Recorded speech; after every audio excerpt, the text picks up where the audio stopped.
우리 이 삶은 예수께서 보내신 성령님께서 우리 안에서 계속해서 예수님의 말씀을 생각나게 하시고 또 말씀을 깨닫게 하시는 과정으로 진행되는 거죠.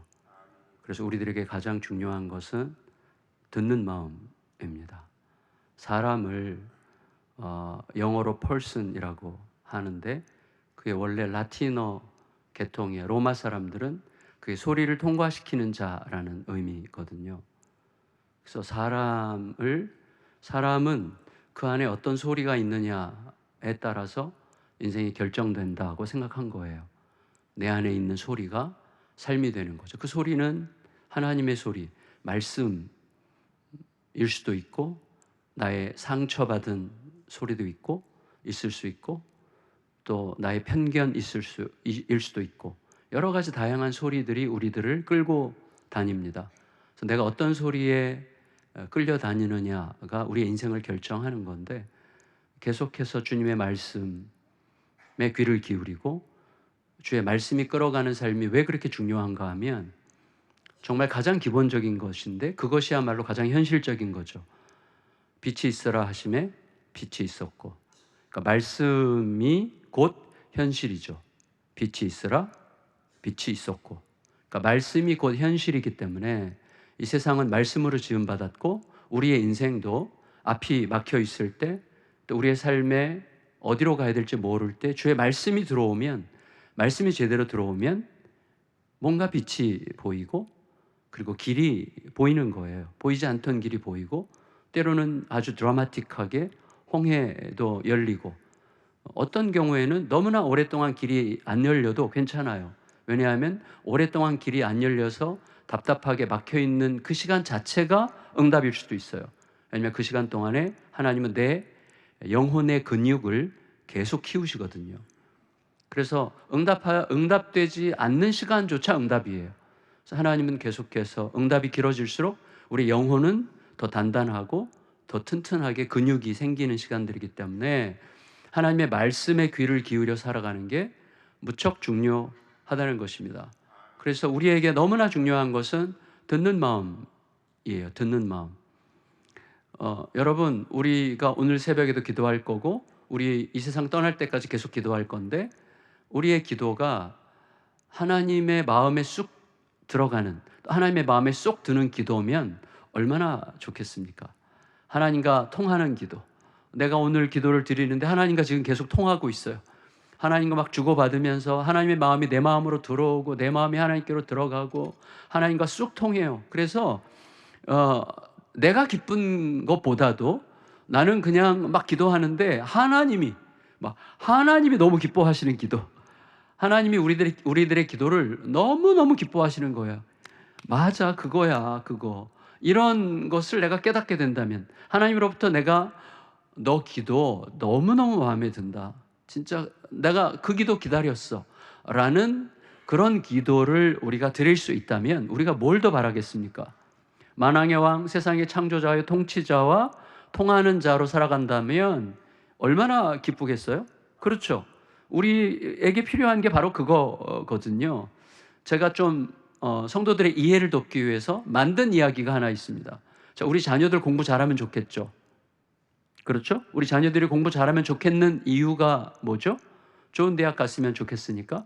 그래서 공부 열심히 했어요. 중고등학교 때 우리 아이가 공부 열심히 해서 좋은 대학 갔어요. 아주 최고로 좋은 대학 갔어요. 대학 가서도 또 죽으라고 열심히 공부해요. 이유는 좋은 회사 가야 되니까. 또 죽으라고 공부 열심히 해서 우리나라 최고의 기업에 들어갔습니다. 그리고 3년 지났어요. 대리가 됐어요. 김대리인데 죽고 싶어요. 그렇게 열심히 공부해서 그렇게 최선을 다해서 그리고 이 회사 합격했을 때 막 세상을 다 얻은 것 같이 기뻤는데 죽고 싶어요.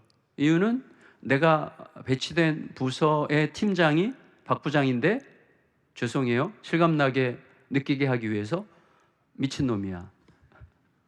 그래서 그런 사람 있잖아요. 벌써 이렇게 얼굴만 봐도 막 마음이 가라앉고 그 사람이 말만 해도 막 살고 싶지 않게 하는 그런 사람 있잖아요.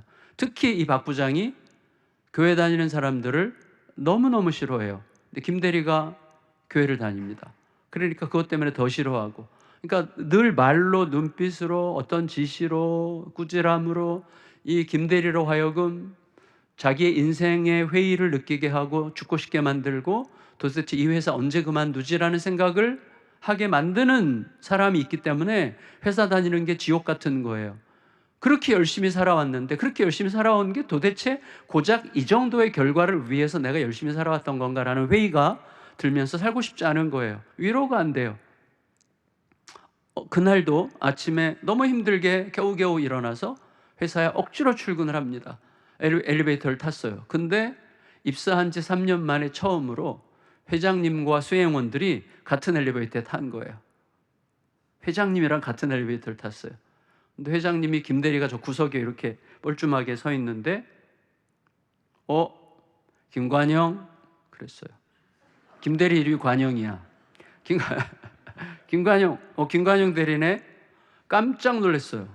아니, 회장님 어떻게 저 같은 말단 사원의 이름을 아십니까? 그러게 내가 모두를 알 수 없지. 내가 다 몰라. 근데 신입사원이 들어올 때마다 몇 사람은 내가 지목해서 마음속에 기억해. 왜냐하면 그 친구들은 내가 끝까지 데리고 갈 거거든. 그러니까 너 별로 걱정할 거 없어. 열심히 해. 그리고 지금 박 부장 밑에 있지? 그 미친놈? 내가 다 알아. 박 부장 아주 그 성질이 어떤지 내가 다 알아. 근데 다 알지만 내가 일부러 두는 거야. 너 그런 인간을 견뎌야 된다. 그런 시간이 필요하다. 그래, 그냥 지나면 돼. 정 힘들면 나한테 연락해. 그러면 내가 만날 테니까 걱정하지 말고 열심히 다녀. 내렸어요. 자, 어제까지는 사무실 들어갈 때 박 부장 때문에 막 떨리고 가슴 저리고 힘들고 피곤하고 죽고 싶고 회사 그만두고 싶은데, 오늘 문 들어가는데 이게 문이 너무 쉽게 열려. 문이 쉽게 열리고 박 부장을 저기서 보는데도 별로 뭐 스트레스도 안 돼요. 박 부장이 또 다시 입을 열어서 막 이렇게 막 더러운 말들을 하는데, 어제까지는 이놈의 회사 언제 그만두지? 그랬는데 오늘은 지져라.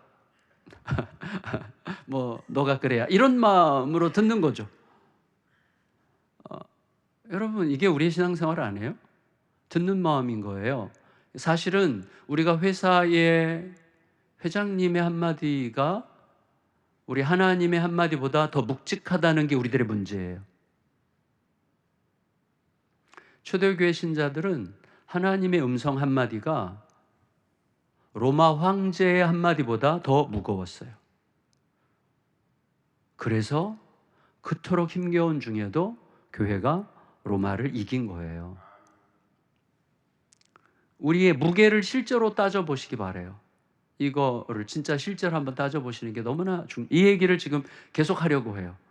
제 안에서도 여전히 저의 문제이기 때문에 이 비중을 계속 가늠해야 됩니다. 어쨌거나 하나님 앞에 솔로몬이 듣는 마음을 구했습니다. 듣는 마음이라는 것은 듣고 비판적으로 듣고 분별한다는 뜻이에요. 그래서 분별하는 마음이라고 할 수도 있겠습니다. 들으면서 그냥 무조건 듣고 순종하는 게 아니라 듣고 베레아 성도들처럼 생각하고 분별하고 분투하고 성찰하고 반추하는 그런 마음이 듣는 마음이거든요. 근데 그걸 하나님 앞에 구했습니다. 하나님, 나에게 듣는 마음이 필요합니다. 그랬더니 하나님이 얼마나 좋아하시는지요? 여기 9절을 우리가 아까 읽었지만 10절에 뭐라고 되어 있는가 하면, 솔로몬이 이것을 구하매 그 말씀이 주의 마음에 든지라.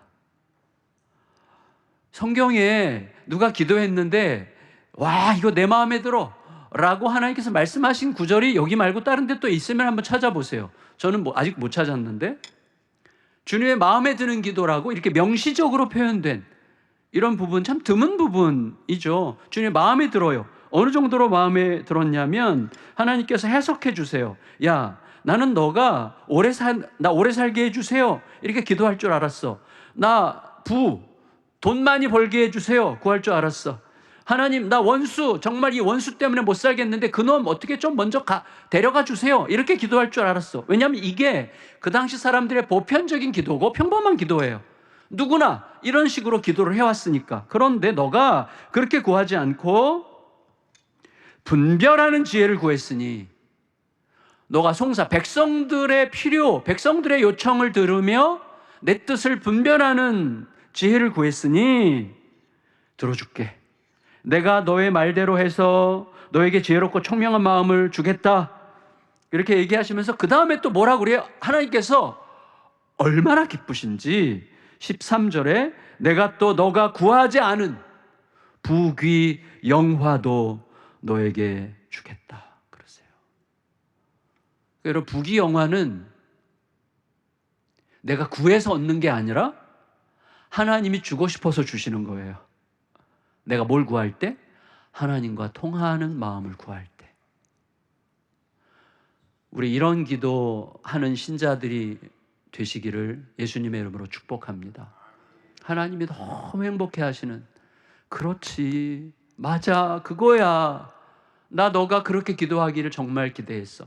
뭐 그렇다고 해서 병 낫게 해주세요, 뭐 이 문제 해결해 주세요, 이런 기도는 다 천하고 값싼 기도다. 저는 그렇게 말하는 게 아닙니다. 중요한 건 뭐냐면 지금 타이밍이에요. 타이밍.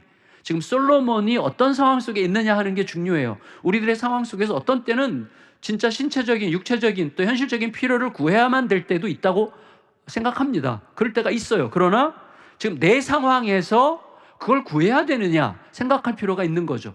내 상황이 어떤 상황인데를 먼저 점검하는 게 중요해요. 솔로몬이 지금 어떤 상황에서 이 기도를 하게 됐느냐 하는 것이 굉장히 중요합니다. 자, 솔로몬이 어떤 1차적인 상황은 뭐냐면 꿈이에요. 이게 꿈. 5절에 보면 기브온에서 밤에 여호와께서 솔로몬의 꿈에 나타나시니라 그랬고, 15절에서는 솔로몬이 깨어보니 꿈이더라 그랬습니다. 그러니까 꿈속에서의 일이에요. 이거 꿈이었어?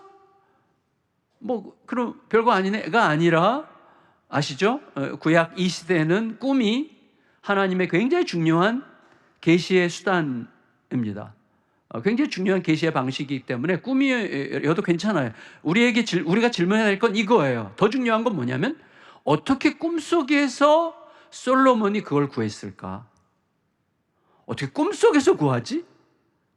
다시 말하면 솔로몬이 왕이 된 이후에 내가 어떤 왕이 돼야 될 것인가를 엄청나게 많이 생각한 결과, 그 생각 속에서 하나님께서 꿈속에서 내가 너에게 뭐 해줄까라고 이야기하셨을 때, 내가 지금 왕으로서 내가 어떤 왕이 돼야 되겠는가라고 하는 무수히 많은 성찰과 분투와 반추와 깊은 생각들 속에서 이 대답을 하게 됐다는 거예요. 이게 우리에게 중요한 것입니다. 자, 우리는 갑자기 변하는 게 아니라, 갑자기 변한 것 같은 사람도 사실은 전부터 변화되어 가기 시작했던 거예요.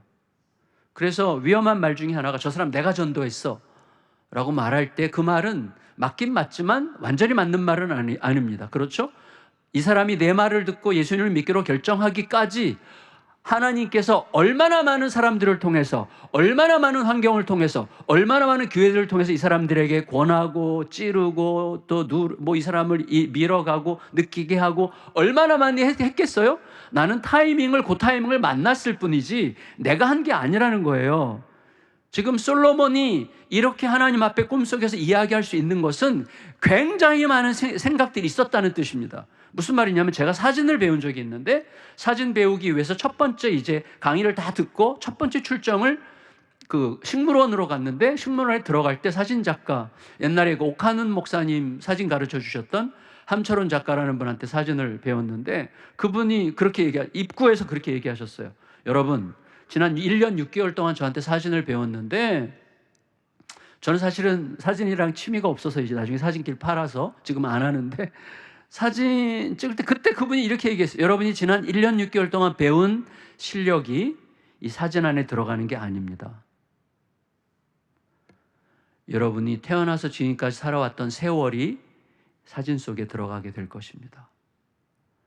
여러분이 이 똑같은 식물원이라도 여러분이 어떤 대상을 선택하느냐, 어떤 대상에 어떤 면을 부각시키느냐, 어떤 대상이 어떤 면을 부각시켜서 뭘 표현하고 싶으냐 하는 것들은 지난 1년 6개월 동안 제가 여러분에게 가르쳐 드렸던 사진 기술이 아니라 여러분이 살아왔던 삶의 추구와 가치가 그 대상과 대상의 표현의 방식을 결정하게 될 겁니다. 이렇게 얘기를 했는데 참 저에게는 와닿는 말이었어요. 그러니까 우리가 평소에 어떤 추구를 하느냐 하는 게 굉장히 중요하거든요. 그러니까 옛날에 인도의 그 노벨 문학상 받은 타고르라는 분이 있죠. 그분이 쓴 어떤 글에서 읽은 것 같은데 그분이 그런 얘기하죠. 어떤 나그네가 늘 생각해요. 늘 불평이 많아요. 내 인생은 왜 이럴까? 내 인생은 왜 이렇게 안 풀릴까? 나는 조금만 누가 도와주면 진짜 잘할 텐데, 누가 조금만 밀어주면 정말 잘할 것 같은데 왜 이렇게 세상은 나에게 호의적이지 않을까? 왜 이렇게 세상은 나를 도와주지 않는가? 누가 날 조금만 도와주면 좋겠는데, 이런 생각을 계속하는 사람이에요, 평생. 어느 날도 이제 주머니에 손을 푹 찔러놓고 터벅터벅 길을 걷는데 저쪽에서부터 황금마차가 쫙 오는 거예요. 그러니까 갑자기 기대감이 생겨요. 기대감. 저도 복권을 한번 사봤어요. 사봤습니다. 저는 복권도 사본 목사입니다. 근데 다행히 안 됐는데, 이거 당첨됐으면 큰일 날 뻔했어요. 근데 어쨌거나 그 황금마차가 이렇게 앞에 오는데 기대감이 생긴 거예요. 기대감. 저 황금마차 엄청 부자인 것 같은데, 저 부자 마차가 내 앞에 딱 선다면, 귀인이 내린다면, 귀인이 내려서 뭘 도와줘? 왜 이렇게 힘이 없어? 내가 뭐 도와줄까? 이렇게 말한다면 얼마나 좋을까? 이렇게 막 생각을 하는 거예요. 상상할 수 있죠. 하도 이제 도와주는 사람이 없으니까. 근데 진짜 마차가 이 사람 앞에 딱 섰습니다.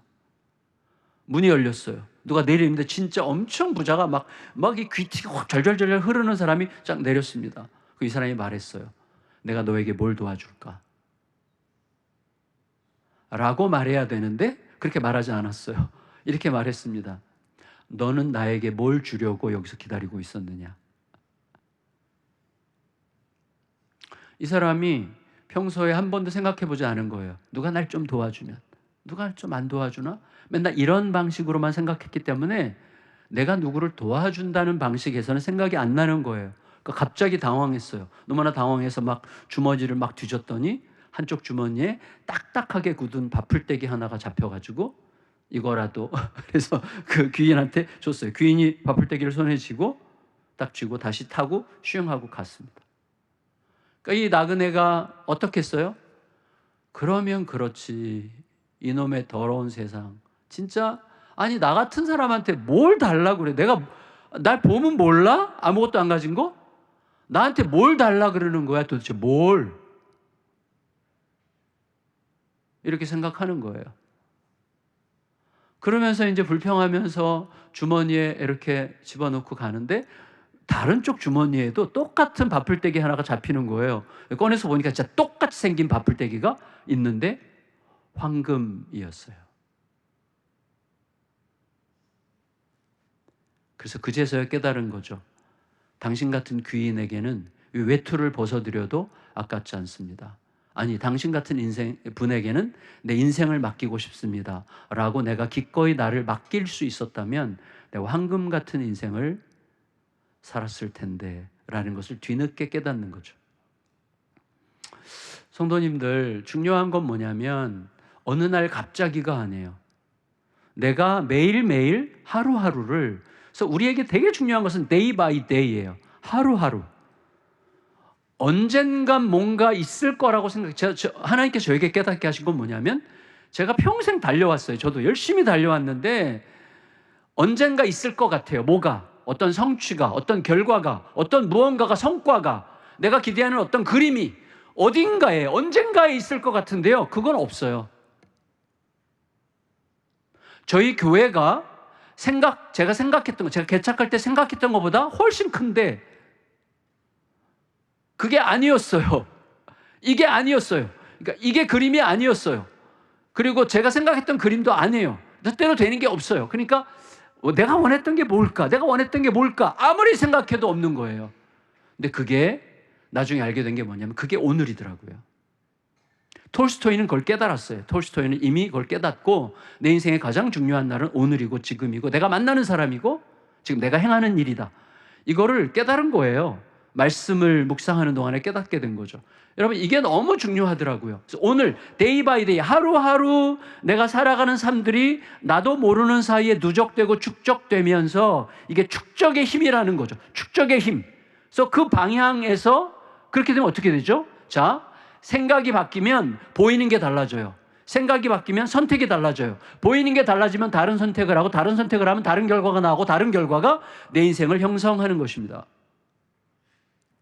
그래서 하루하루 내가 어떤 방향으로 내일부터 잘하면 내가 아니에요. 하루하루가 나에게 진실로 예수 그리스도가 나에게 진짜인 방식으로 살아가려고 하다 보면 예수의 시선으로 선택하게 되는 거예요. 그 예수의 새 창조가 나의 삶에 임하게 되는 것이죠. 자, 중요한 건 뭐냐면, 자, 솔로몬이 왕이 된 다음에 얼마나 이 생각을 많이 했으면 하나님께서 내가 너에게 뭐 해줄까? 너 구해라. 너가 구하는 거 내가 다 해줄게 라고 말씀하셨을 때 우리도 구할 게 많잖아요. 근데 솔로몬이 하나님께 나 이거 필요합니다 라고 구하기 전에 솔로몬이 먼저 한 말이 독특해요. 그게 뭐냐면 6절인데 6절에 이렇게 솔로몬이 얘기합니다. 솔로몬이 이르되 주의 종 내 아버지 다윗이 성실과 공의와 정직한 마음으로 주와 함께 주 앞에서 행함으로 주께서 그에게 큰 은혜를 베푸셨고 주께서 또 그를 위하여 이 큰 은혜를 항상 주사 오늘과 같이 그의 자리에 앉을 아들을 그에게 주셨나이다. 자, 이게 무슨 말이에요? 하나님께서 솔로몬에게 내가 너에게 뭐 해줄까 했더니 갑자기 솔로몬은 아버지에게 하는 거예요. 저희 아버지 다윗은요, 그 말은 무슨 말이죠? 솔로몬은 왕이 된 다음에 내가 어떤 왕이 돼야 될까를 어마어마하게 많이 생각했는데 내 아버지 다윗 같은 왕만 되면 더 이상 나는 그보다 더 잘할 자신은 없어. 그러나 다윗 같은 왕만 되면 될 것 같아. 근데 내 아버지 다윗은 그러면 어떤 분이었지? 생각해 보니까 성실과 공의와 정직이에요. 그의 특징이 성실과 공의와 정직이에요. 그러면 이 성실과 공의와 정직이 어디서 나왔는가 보니까 아버지가 주 앞에서 주와 함께 행할 때예요. 하나님 앞에서, 주 앞에서 주와 함께 행하는 동안에 형성된 본성이, 특징이 성실과 공의와 정직이었다는 거죠. 다시 말하면 뭐죠? 자기 아버지 다윗은 하나님이 자기의 왕이심을 절대로 끝까지 잊지 않는 왕이었다는 거예요. 내가 이스라엘의 왕이지만 사실은 진짜 왕은 하나님이셔. 주 앞에서 주와 함께. 진짜 왕이신 하나님 앞에서 진짜 왕이신 하나님과 함께 있을 때 성실과 공의와 정직으로 행했고, 이 모든 게 뭐라고요? 하나님의 큰 은혜이므로 그 큰 은혜의 흐름 속에서 제가 지금 왕이 됐으니 저에게도 필요한 것은 바로 하나님이 나의 왕이심을 잊지 않는 자가 되는 것입니다. 하나님. 그러니까 이런 식으로 제가 좀 더 비약적으로 요약하자면 이런 거죠. 내가 너에게 뭐 해줄까? 했더니 솔로몬이 말한 거예요. 하나님, 당신이 저의 왕이십니다. 제가 왕이 아니라 하나님이 왕이십니다. 다시 말하면 하나님이 아십니다. 자, 여러분, 이게 무척 중요하고요. 두 번째로 우리가 늘 배우는 거지만 하나님을 제대로 깨달으면 뭐가 보이죠? 자, 진정한 크리스찬, 진리를 쫓아가는 크리스찬의 특징이 뭡니까? 담대한 겸손함입니다. 진리를 쫓아가는 크리스찬은 무척 담대하고 무척 겸손할 수밖에 없어요. 왜냐하면 진리는 빛입니다. 진리는 빛이에요. 빛은 못 보던 걸 보게 해요. 그래서 하나님의 진리의 빛을 깨달아가면 세상의 질서가 보여요. 안 보이던 질서가 보여요. 그리고 세상이 지금 돌아가는 이 국제 정세의 모든 것들이 다 그림자에 불과하다는 게 보여요. 진짜 하나님의 질서가 어떻게 흐르고 있는지가 보여요. 그래서 담대해집니다. 죽음이 두렵지 않습니다. 망해도 괜찮습니다. 하나님만 계시면 아무 상관이 없는 이 담대함이 생기는 거예요. 이게 진리에 다가가는 자의 특징이에요. 그런데 그 진리의 빛이 가장 먼저 비치는 게 뭐죠? 내 죄예요. 내 죄. 진리의 빛이 항상 내 죄를 가장 먼저 보게 해요. 그래서 겸손할 수밖에 없어요.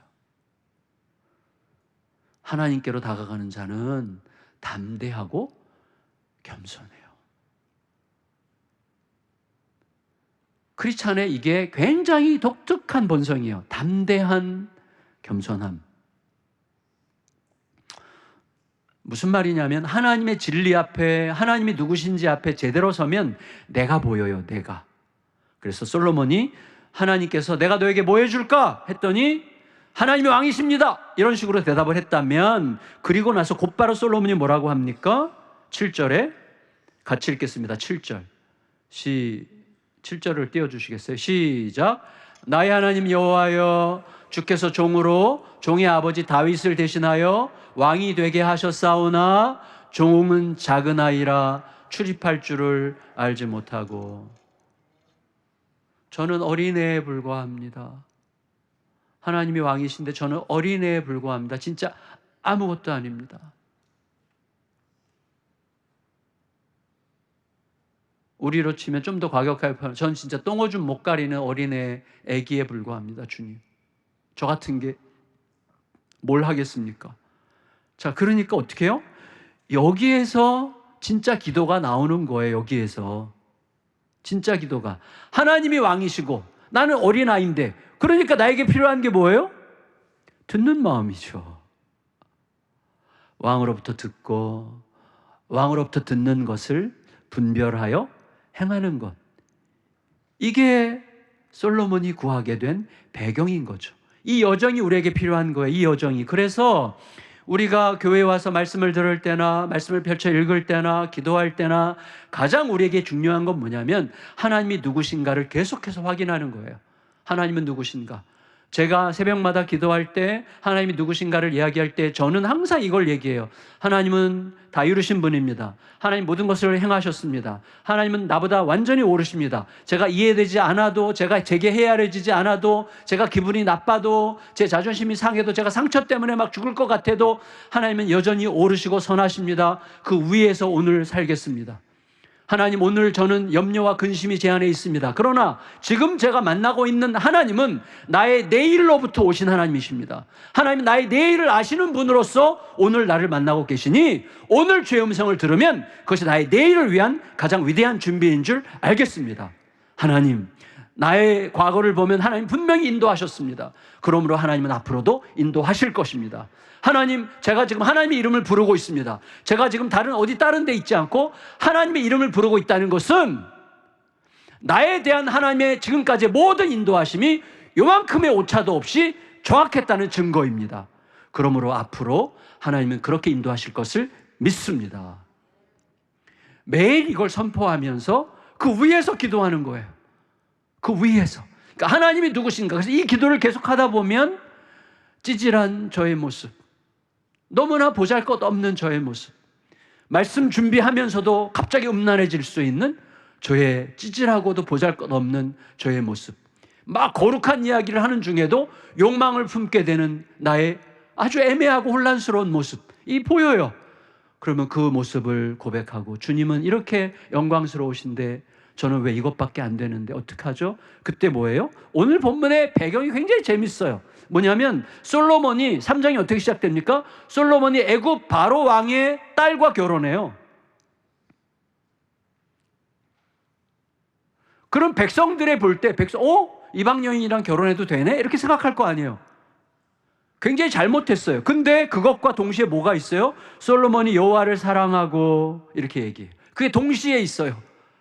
그러니까 여러분, 저는 이걸 합리화하면 안 되겠지만 우리가 온전하고 깨끗하고 제대로 완전히 서었기 때문에 하나님의 사랑을 받는 게 아니라 우리의 여전한 혼란스러움과 애매모호함과 모자람과 찌질함에도 불구하고 하나님은 여전히 우리를 붙드시고 사랑하시고 그의 은혜로 감싸셔서 이끌어가고 계시는 중이에요. 그러니까 혼란스러운 중에도 주님만 놓치지 않으면 돼요. 그냥 보고 가는 거예요. 넘어졌어도 깨졌어도 실패했어도 다시 일어나서 주님을 향해서 계속 가면 되는 것입니다.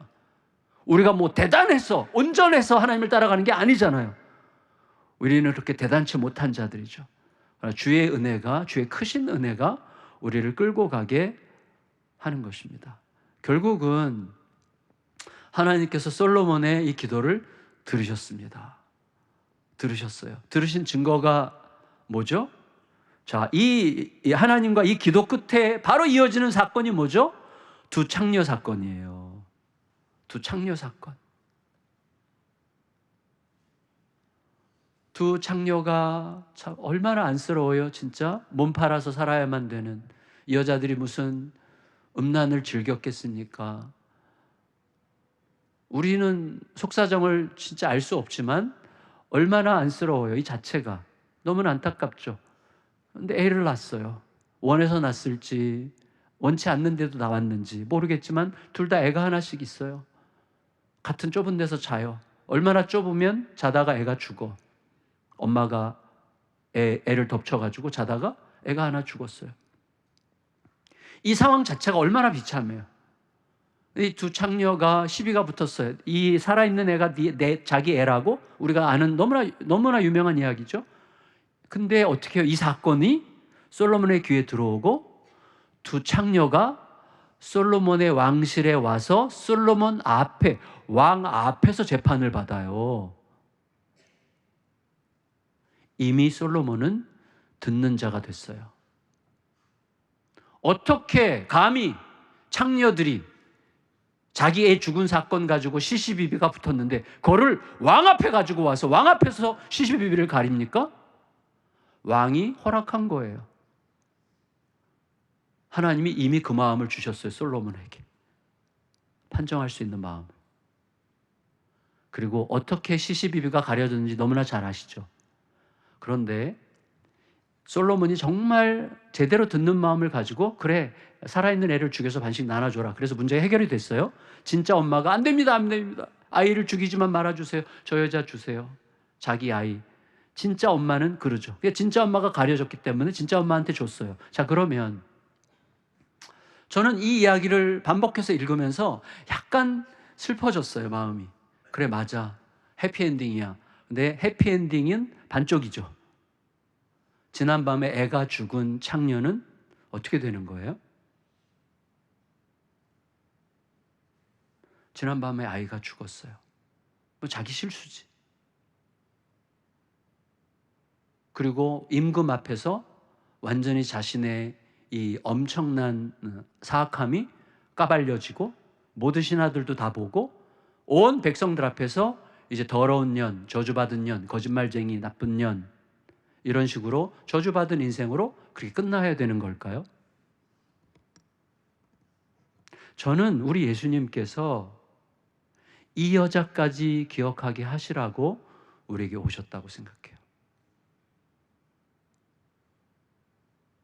예수님은 완전히 버림받을 것 같은 인생, 더 이상 가망성이 없을 것 같은 인생, 세리들, 창녀들, 죄인들, 장애인들, 희망이 없어요. 그 당시로 보면 진짜 희망이 없는 자들이, 답이 없는 자들이에요. 그들을 찾아가서 그들에게 자기 자신이 답이 되어주시죠. 자기를 내어주시잖아요. 예수님이야말로 진짜로 듣는 분이었죠. 예수님이야말로 진짜로 듣는 분. 예수님은 하나님 자신이심에도 불구하고 새벽마다 하나님 앞에 엎드려 듣는 자였습니다. 여러분, 듣는다는 거에 대해서요, 이렇게 끝나면 그냥 또 다 증발해요. 이 말씀의 휘발성이 얼마나 강한지 그냥 듣고 일어나고 우리 일상으로 다시 들어가면 또 다시 그냥 일상에 묻혀요. 그렇게 돼요. 그러니까 말씀은 우리 안에서 계속 머물러 있어야 돼요. 그래서 우리가 왜 말씀을 듣고 그냥 지나가냐면 우리가 살아갈 수 있는 어제 말씀드렸던 집, 규칙, 살아왔던 패턴이 이미 있기 때문에 그냥 그럭저럭 사는 거예요. 그럭저럭. 그러니까 뭐냐면 하나님께서 우리의 삶에 개입해서 하나님만이 하실 수 있는 하나님의 크기의 일이 우리의 삶에 경험될 수 있는 기회 자체를 우리가 갖지 않으려고 해요. 근데 말씀이 들어와 말씀을 소위 급진적으로 레디컬하게 말씀을 따르면 그 말씀은 새로운 창조의 능력으로 우리의 삶에 새롭게 일하시기 시작해요. 예를 들어서 여러분, 저는 개인적으로 어떤 방식으로 좀 적용하고 싶어 했는가 하면 저의 목회에도 지금 여전히 적용되고 있는 건데, 저희 교회 제자반 교재가 3권인데 그중에 2번째 권이 하나님을 경험하는 삶이라는 책입니다. 그 책의 핵심은 뭐냐면 이런 거예요. 하나님은 항상 당신 주위에서 일하십니다. 당신의 인생을 향한 하나님의 뜻이 무엇인지 묻지 마십시오. 그건 이미 이기적입니다. 당신의 인생에 관심이 많은 것입니다. 당신의 인생보다 더 중요한 게 하나님입니다. 그러므로 내 인생을 향한 주님의 뜻이 무엇이냐고 묻지 마시고 그냥 하나님의 뜻이 뭐냐고 물으십시오. 하나님의 뜻이 뭔지 알고 내가 뛰어들면 그게 내 인생을 향한 주님의 뜻이 될 것입니다. 이게 정말 이해가 하기가 어려웠어요. 이게 무슨 말이지? 정말 어려웠어요, 이게. 근데 그 다음에 이분이 이렇게 얘기해요. 하나님은 항상 당신 주위에서 일하십니다. 하나님은 항상 우리에게 말을 걸어오시고 항상 당신 주위에서 일하시고 당신 주위에서 일하신다는 것을 우리에게 여러 가지 모양으로 보여주십니다. 눈을 뜨십시오. 보십시오. 그러면 거기에 참여하면 그걸 통해서 하나님께서 어떤 일을 하려고 하시는지를 아시게 될 겁니다. 자, 이거를요, 이게 7가지인데 이거를 외우고 막 이거를 가지고 막 계속 이걸 어떻게 해줘. 왜냐하면 이게 책상머리에서 쓴 책이 아니라 이분이 일생 헨리 블랙컵이라고 하는 그 미국과 캐나다의 침례교회 완전 스승인데 그분이 이제 자기 일생의 삶을 통해서 쓴 책이기 때문에 너무나 살아있어요, 책이. 그래서 이걸 이제 저희 삶에 적용하느라고 막 엄청나게 분투를 했거든요. 여러분, 신앙생활은요, 우리가 왜 이렇게 고민을 안 하냐면 쉽게 살고 싶어서예요.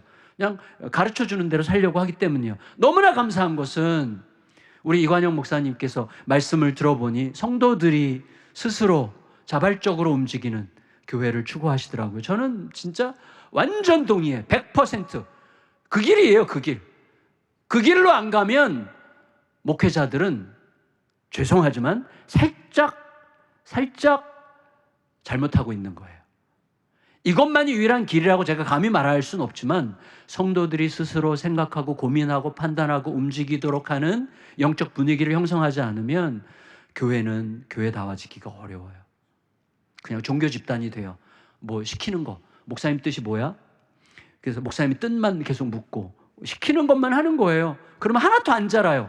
우리가 언제 성장합니까? 고민할 때 성장하는 거예요. 고민할 때, 분투할 때, 성찰할 때 성장하는 거예요. 이게 우리에게 너무너무 중요해요. 그래서 이 가르침, 헨리 블랙컵이 하나님을 경험하는 삶을 가지고 막 엄청나게 씨름하고 고민하면서 어떻게든지 막 이렇게 막 계속 보는 거예요. 하나님 지금 어디서 무슨 일을 하시지? 어린애처럼 막 보는 거예요. 하나님 어디서, 그래서 누가 조금이라도 말을 걸어오면 막 이렇게 듣고, 그리고 누가 조금만 필요하면 막 이렇게 주고 막 이런 거죠. 어제도 여기 제가 갔다 오는 택시 탔는데 택시 아저씨가 막 차에서 막 이제 대구 택시가 어때요? 그래서 대구 택시가 전국에서 막 그 뭐죠? 제일 싸대요. 번호판 값이 제일 싸대. 택시가 막 너무 많아가지고 지금 번호판 값이 저기 막 세종 이런데 막 2억 그러는데 여기 막 5, 6천만 원밖에 안 한다고 그러더라고요. 그러니까 택시로 벌어먹고 살기가 너무 힘들다는 거예요. 근데 이분이 애가 몇이에요? 젊은데 애가 셋인데 뭐 지금 막내한테는 너무 미안하고 해주지도 못하고 하면서 막 사람이 막 되게 순수해. 막 너무 순수하고 착해 보이더라고요. 막 부모님이 아픈데 부모님 돌봐야 돼서 일부러 지금 택시를 한다는 거예요. 틈틈이 부모님을 가서 봐야 되니까 막 여기 막 갑자기 뭉클뭉클해요. 뭉클뭉클. 하나님께서 뭔가를 움직이시는 거죠. 이제 내리면서 5만 원을 이렇게 드리면서 막내 먹고 싶은 거 꼭 사드리세요. 그리고 이제 이렇게 내렸어요. 근데 하나님이 너 어떻게 알았어? 그러시는 것 같아요. 너 내가 너한테 그러라고 그랬는데. 자, 이게 근데 진짜인지 아닌지 전 몰라요. 하나님이 진짜로 그러셨는지 제가 하나님이 그러셨기를 기대하면서 제가 스스로에게 말했는지 전 모릅니다. 그러나 그냥 하는 거예요. 나쁜 일이 아니니까, 좋은 일이니까. 그런데 하다 보면 하나님의 마음을 알아가게 돼요. 저는 이렇게 생각해요. 우리가 하나님의 마음을 정확하게 알아서 순종할 수가 있습니까?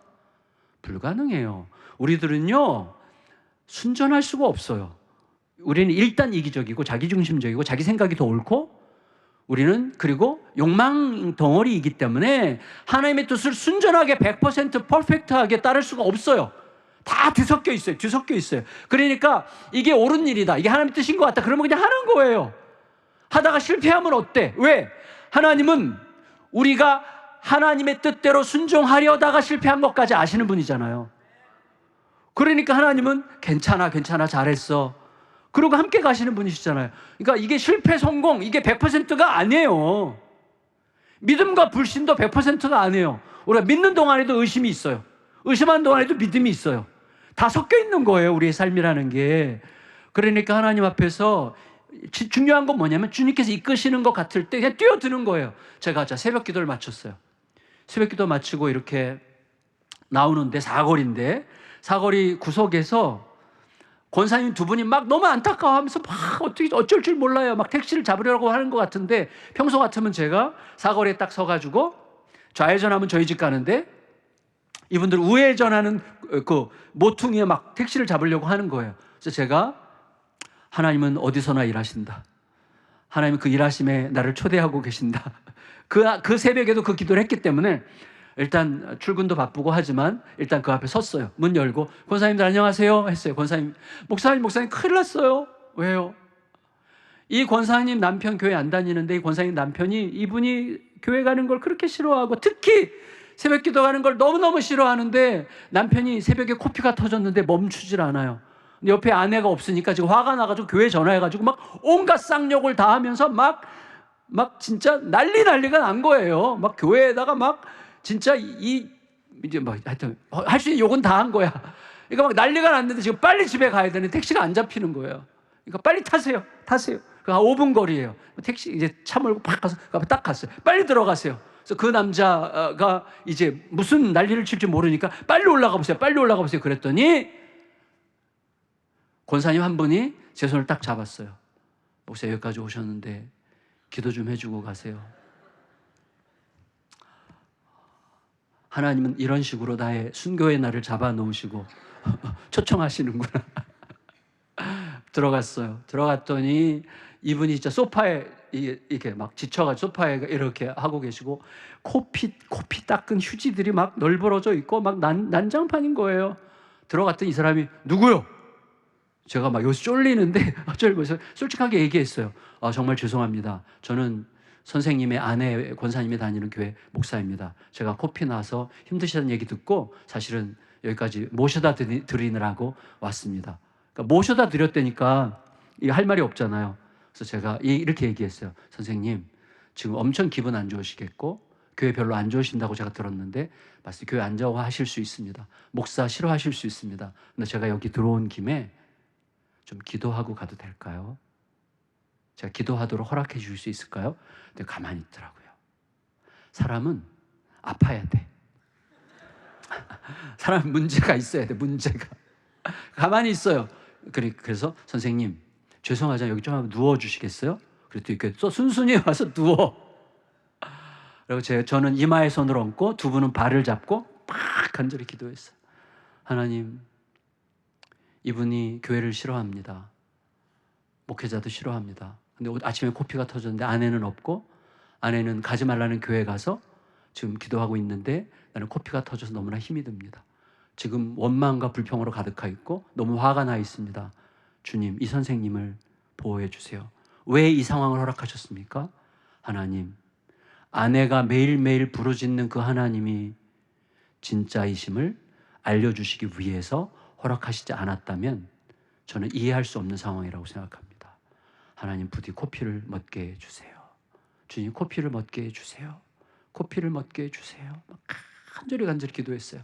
코피가 안 멎어도 이분이 용서해 줄 만큼 간절히. 그래서 막 간절히 기도를 했어요. 그러고 나서 일어나 앉아보세요라는 말을 해야 되는데 그 말이 안 나와.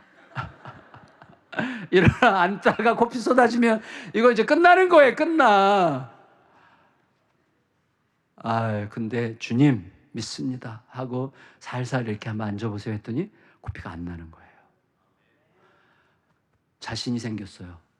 이런 자신감 좀 조심해야 되는데 씻고 오세요 그랬어요. 씻다가 또 코피 나잖아. 살살 씻고 오세요. 코피 좀 닦으래. 예전에 막 코피가 다 묻어갔으니까 씻고 이제 왔는데 코피가 멎었어요. 권사님 두 분이 막 박수치고 그러니까 이분이 머쓱하게 앉았어요. 근데 그 시끄러우니까 방에서 누가 나와. 이분이 조그만 사업을 하는데 중국 거래처 사장님이 어젯밤 이 집에서 잔 거야. 근데 근데 그분이 보니까 얘기를 들어보니까 옛날에 문화혁명 때 원래는 어릴 때 교회를 다녔는데 모택동 문화혁명 때 교회를 못 다녀가지고 지금까지 교회를 안 다니는데 어릴 때 다녔던 교회가 생각이 난다는 거예요. 두 분 앉아보세요. 그리고 그 두 분에게 사형리로 복음을 전했어요. 두 분이 다 예수님을 영접하고 새로운 역사가 시작이 된 거예요. 여러분, 이게 저에게는 굉장히 중요한 기억이에요. 자, 그 가정을 위한 사건이 아니라 저를 위한 사건이었어요. 제가 하나님 앞에서 어떤 방식으로 순종하며 살아야 될지를 알게 하신 거예요. 성도 여러분, 하나님은 항상 여러 가지 모양으로 다양하게 환경으로, 현실로, 이야기로, 문제로, 때로는 아픔으로, 때로는 아이를 통해서, 배우자를 통해서 말을 걸어오시고, 특히 전해지는 강단의 말씀과 펼친 말씀을 통하여 말씀을 계속해서 하세요. 하나님은 거기 계시며 말씀하시는 하나님이세요. 우리에게 필요한 것은 듣는 마음입니다. 듣고 나쁜 일이 아니면 순종하면 계속 알아가기 시작해요. 그리하여 우리의 삶에 하나님만이 이루시는 위대한 하나님의 새 창조의 은혜가, 새 능력이 임하시는 복된 날들이 되시기를 예수님의 이름으로 축원합니다. 존귀하신 주님, 은혜를 감사드립니다. 이 아침 우리 내일교회 귀한 지체들과 함께 나눈 말씀이 이 자리를 떠나는 순간 사라지지 않고 우리의 가슴에 남아 우리의 삶이 되고 우리의 삶의 일부가 되고 삶을 끌어가고 그리하여 우리의 삶에 하나님의 새 창조의 역사가 뚜렷하게 드러나는 복된 은혜를 허락하여 주시옵소서. 예수님의 이름으로 기도합니다. 아멘.